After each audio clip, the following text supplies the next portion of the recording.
अनेक दिवसांच्या प्रतीक्षेनंतर आता माझी लाडकी बहीण या योजनेचे अर्ज मंजूर होऊ लागले आहेत। त्याचबरोबर काही अर्ज नामंजूर देखील झाले आहेत, तर काहींची स्थिती पेंडिंग अशी दाखवत आहे। त्यामुळे अनेक महिलांची धाकधुकी वाढू लागली आहे। तेव्हा आपल्या अर्जाची स्थिती नक्की काय आहे ते आपण आता समजून घेऊया। मुख्यमंत्री माझी Ladki Bahin approved, pending, edit आणि रिजेक्ट काय आहे आपल्या अर्जाची स्थिती। नमस्कार, मराठी ट्रेलरमध्ये आपले सहर्ष स्वागत। आपल्या अर्जाची स्थिती अर्थात स्टेटस आता आपल्याला शक्तिदूत ॲप अपडेट व्हर्जनमध्ये दिसेल। तेव्हा जरी आपण यापूर्वी नारी शक्ती ॲप आपल्या मोबाईलमध्ये घेतले असेल तरी त्याचे अपडेट व्हर्जन डाउनलोड करून घ्या, जेणेकरून ॲपमध्ये नव्याने झालेला सुधार आपल्याला देखील सहज उपलब्ध होईल। आपल्या मोबाईलमध्ये जरी आपण नारी शक्ती दूत हा ॲप टाकला असेल तरी त्याला अपडेट करा, कारण त्यानंतर त्यामध्ये नवीन पर्याय दिसणार आहेत, जसे एडिट, परराज्यात जन्मलेल्या स्त्रिया आणि त्यांचे कागदपत्र अपलोड करण्याचे बटन।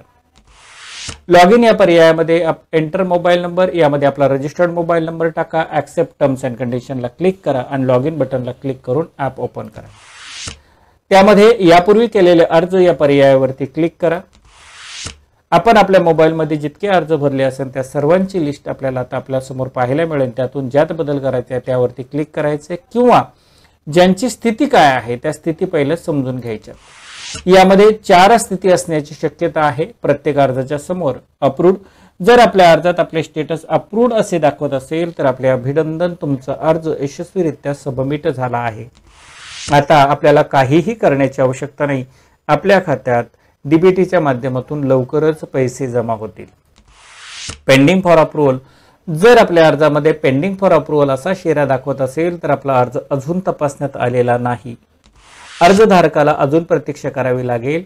घाबरून जाऊ नका, आपलाही अर्ज लवकरच तपासला जाईल। एडिट अँड रिसबमिट, आपल्या अर्जामध्ये काही त्रुटी असतील तर आपल्याला एडिट हा पर्याय वापरायचा आहे।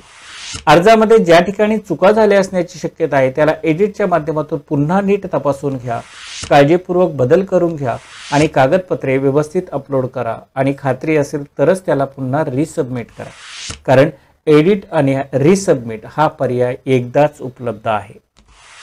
रिजेक्ट, जर आपल्या अर्जावरती रिजेक्ट असा शेरा मारण्यात आला असेल याचाच अर्थ आपण दिलेले कागदपत्रांमध्ये काहीतरी तफावत आहे आणि त्याच अनुषंगाने आपला अर्ज रिजेक्ट करण्यात आलेला आहे। यानंतर त्या महिलेला अर्ज पुन्हा भरता येणार नाही, कारण मोबाईल नंबर बदलला जाऊ शकतो, कागदपत्र बदलली जाऊ शकतात, पण आधार नंबरचं काय, कारण तो युनिक आहे। त्यामुळं ह्या लोकांना अर्ज पुन्हा भरता येणार नाही। धन्यवाद।